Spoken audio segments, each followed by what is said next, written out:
Hi friends, welcome back to our channel. எல்லோரும் எப்படி இருக்கீங்க? கண்டிப்பாக நல்லா இருப்பீங்க நம்புகிறேன். இன்றைக்கி நம்ம சேனலில் நம்ம டெய்லி லைஃப்பில் கஷ்டமாக செய்யக்கூடிய வேலையை எப்படி ஈஸியாக செய்யலாம், அது மட்டும் இல்லாமல் நம்ம வேணாம் தூக்கி போடக்கூடிய பொருளை எப்படி நம்மளுக்கு யூஸ்ஃபுல்லாக மாற்றிக்கலாம் அப்படின்ற டிப்ஸ் தான் நான் ஷேர் பண்ணியிருக்கேன். ஸோ வீடியோவை ஸ்கிப் பண்ணாமல் ஃபுல்லாக பாருங்கள். அதுக்கு முன்னாடி நீங்கள் இப்போ தான் நம்ம சேனலை ஃபஸ்ட் டைம் பார்க்குறீங்கன்னா இப்போவே சப்ஸ்கிரைப் பண்ணிக்கோங்க, கூட இருக்க பெல் சிம்மில் கிளிக் பண்ணிக்கோங்க. இப்போ வாங்க வீடியோக்குள்ளே போகலாம். ஃபர்ஸ்ட் டிப் என்னென்னு பார்க்கலாம். நம்ம சப்பாத்தி மாவு வாங்கி யூஸ் பண்ணுவோம். அது யூஸ் பண்ணிவிட்டு இந்த கவரை பார்த்திங்கன்னா வேஸ்ட்டாக தான் தூக்கி போடுவோம். அதை தூக்கி போடாதீங்க. நிறைய விஷயத்துக்கு பார்த்திங்கன்னா நீங்கள் அதை ரீயூஸ் பண்ணிக்கலாம். இன்றைக்கி நம்ம இந்த வீடியோவில் எதுக்கு யூஸ் பண்ண போகிறோன்னு பார்க்கலாம். இப்போ இந்த கவர் பெருசாக இருக்கிறனால நான் சின்னதாக எனக்கு ஏற்ற சைஸ்க்கு ஏற்ற மாதிரி நான் கட் பண்ணி எடுத்திருக்கேன். நீங்கள் இதுக்கு சப்பாத்தி மாவு கவர் தான் எடுக்கணும்னு இல்லை, எந்த க்ராசரி ஐட்டம்ஸ் கவராக இருந்தாலும் எடுத்துக்கோங்க. இதை நம்ம எதுக்கு எடுத்திருக்கோன்னு பார்த்தீங்கன்னா, இன்றைக்கி நான் இங்கே பச்சை மிளகாய் ஸ்டோர் பண்ணுறதுக்கு தான் எடுத்திருக்கேன். எப்போவுமே பச்சை மிளகாய் ஸ்டோர் பண்ணுறதுக்கு முன்னாடி அதோட காம்பெல்லாம் எடுத்துகிட்டு அதுக்கப்புறம் இந்த கவரில் போட்டு அப்படியே நீங்கள் ஸ்டோர் பண்ணி ஃப்ரிட்ஜில் வச்சுக்கலாம். அப்படி இல்லை உங்களுக்கு ஒரு ஸ்பேஸ் சேவிங்காக இருக்கணும்னா இந்த டிப்பை ட்ரை பண்ணி பார்த்துக்கோங்க. 2 கிளிப்பை எடுத்துகிட்டு இந்த கிளிப்பை இந்த கவரோடு சேர்த்து உங்கள் ஃப்ரிட்ஜோட ஏதாவது ஒரு ரேக்கில் இந்த மாதிரி கிளிப் பண்ணி விட்டுருங்க.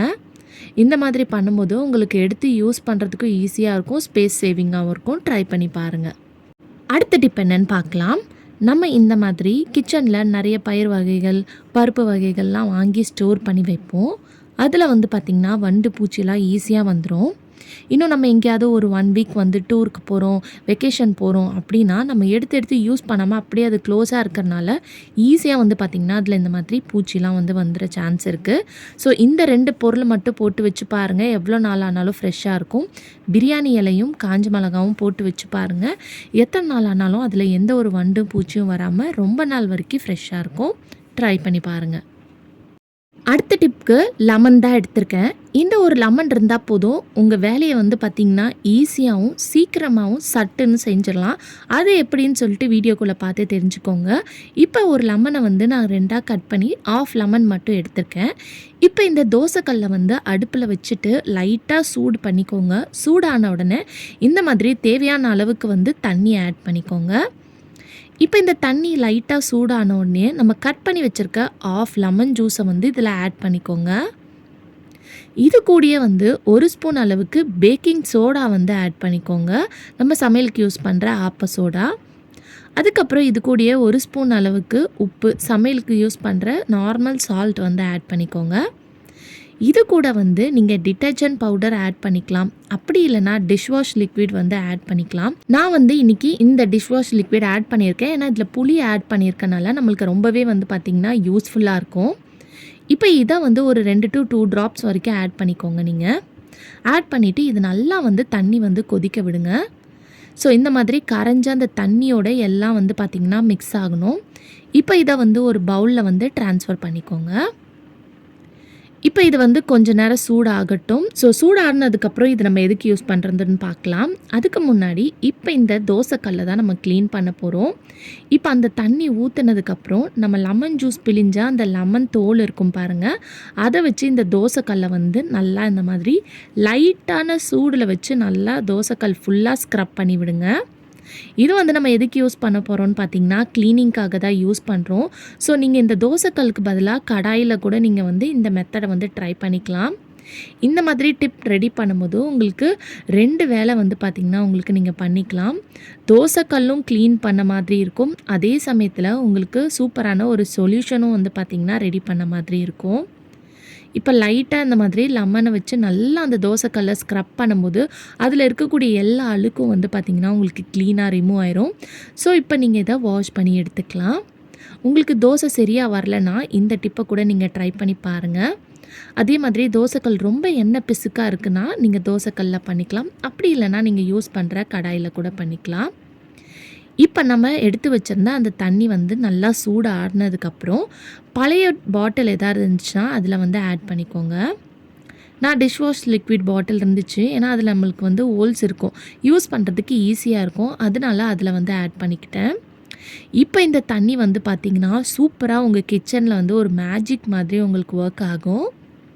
இப்போ இந்த கேஸ் ஸ்டவ் வந்து பாருங்கள் எந்த அளவுக்கு அழுக்காக இருக்குன்னு சொல்லிட்டு ரொம்ப எண்ணெய் பிசுக்காகவும் ரொம்ப கரைகளாக இருக்குது.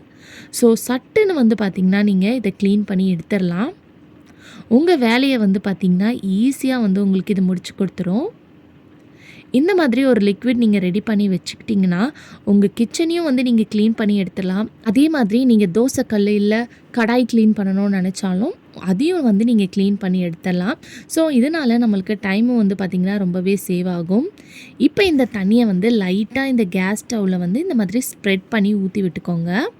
அந்த ஸ்டாண்டெல்லாம் ரிமூவ் பண்ணிவிட்டு அதுலேயும் வந்து பார்த்திங்கன்னா கொஞ்சமாக இந்த தண்ணி சேர்த்து விட்டுக்கிறேன். இது கொஞ்சம் நேரம் ஊறினதுக்கப்புறம் நீங்கள் வாஷ் பண்ணிங்கன்னா இதில் இருக்கிற கரெல்லாம் ஈஸியாக ரிமூவ் ஆயிரும். ஸோ அது ஊறத்துக்குள்ளே நார்மல் ஒரு ஸ்க்ரப்பரை வச்சு உங்கள் கேஸ் ஸ்டவ்வை இந்த மாதிரி தேய்ச்சி விட்டுக்கோங்க. ஸோ லைட்டாக நீங்கள் தேய்ச்சி விட்டாலே போதும். ரொம்ப நீங்கள் வந்து ஸ்ட்ரெயின் பண்ணி தேய்க்கணும்னு அவசியம் கிடையாது. ஸோ இந்த மாதிரி ஒரு லிக்விட் ரெடி பண்ணி வச்சுக்கிட்டிங்கன்னா உங்கள் வேலையை வந்து நீங்கள் ஈஸியாக வந்து பார்த்திங்கன்னா முடிச்சிடலாம். எவ்வளோ கரை பறிஞ்சிருந்தாலும் உங்களுக்கு அது ஈஸியாக ரிமூவ் பண்ணி கொடுத்துரும். நம்ம ஆட் பண்ண அந்த டிஷ்வாஷ் லிக்விடில் புளி இருக்கிறனால உங்களுக்கு அந்த கரையெல்லாம் நீக்கி நல்லா வந்து பார்த்திங்கன்னா பளிச்சுன்னு உங்களுக்கு மாற்றிடும். இப்போ ஸ்க்ரப் பண்ணதுக்கப்புறம் ஒரு ட்ரையான டவலை வச்சு இந்த மாதிரி தொடச்சி விட்டுக்கிறேன். ஸோ இப்போ தொடச்சதுக்கப்புறம் பாருங்கள் எந்த அளவுக்கு பளிச்சுன்னு இருக்குன்னு சொல்லிட்டு. இங்கே கேஸ் ஸ்டவ் ரொம்ப கரையாக இருக்குது, ரொம்ப அழுக்கு படிஞ்சு போயிருக்குன்னா கண்டிப்பாக இந்த டிப்பை ட்ரை பண்ணி பாருங்கள். ரொம்ப யூஸ்ஃபுல்லாக இருக்கும். இந்த சொல்யூஷனை நீங்கள் கேஸ் ஸ்டவ் க்ளீன் பண்ணுறதுக்கு மட்டும் இல்லாமல் உங்கள் கிச்சனில் இருக்கக்கூடிய கவுண்டர் டாப் க்ளீன் பண்ணுறதுக்கு கூட யூஸ் பண்ணிக்கலாம். நம்ம கவுண்டர் டாப் வந்து பார்த்திங்கன்னா டெய்லி அதில் சமைச்சு பால் சாம்பார் குழம்பு எல்லாம் கொட்டி ரொம்ப டல்லாக இருக்கும். ஸோ அதை க்ளீன் பண்ணுறதுக்கு நீங்கள் இதை யூஸ் பண்ணிக்கலாம்.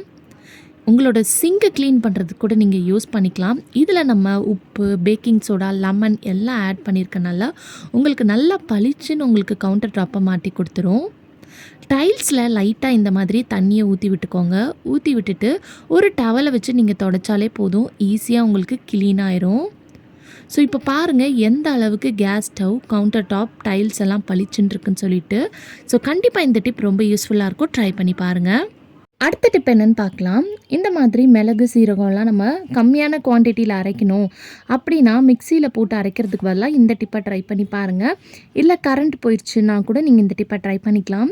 நிறைய பேர் வீட்டில் இஞ்சி பூண்டு நசுக்கிற கல் வந்து வச்சுருப்போம். அப்படி உங்ககிட்ட இல்லைன்னா இந்த டிப்பை ட்ரை பண்ணி பாருங்கள். ஒரு கிளாஸ் வந்து எடுத்துக்கோங்க, பெரிய கிளாஸாக பார்த்து எடுத்துக்கோங்க. அதில் வந்து நீங்கள் இஞ்சி பூண்டாக இருந்தாலும் சரி, மிளகு சீரகமாக இருந்தாலும் அதை இந்த மாதிரி போட்டுட்டு நம்ம சப்பாத்தி திரட்டுறதுக்கு யூஸ் பண்ணுறப்போம் இல்லையா, அந்த கட்டையை வச்சு இந்த மாதிரி நசுக்குனாலே போதும். உங்களுக்கு நல்லா வந்து பார்த்திங்கன்னா நசுக்கி வந்துடும். ட்ரை பண்ணி பாருங்கள். ஓகே ஃப்ரெண்ட்ஸ், இன்றைக்கி வீடியோவில் நான் ஷேர் பண்ணி இந்த டிப்லேருந்து ஏதாவது ஒரு டிப் கண்டிப்பாக உங்களுக்கு யூஸ்ஃபுல்லாக இருக்கும்னு நினைக்கிறேன். அப்படி யூஸ்ஃபுல்லாக இருந்துச்சுன்னா நம்ம சேனலை மறக்காமல் லைக் பண்ணுங்கள், ஷேர் பண்ணுங்கள், கமெண்ட் பண்ணுங்கள், சப்ஸ்கிரைப் பண்ணிக்கோங்க. தேங்க்யூ ஃபார் வாட்சிங்.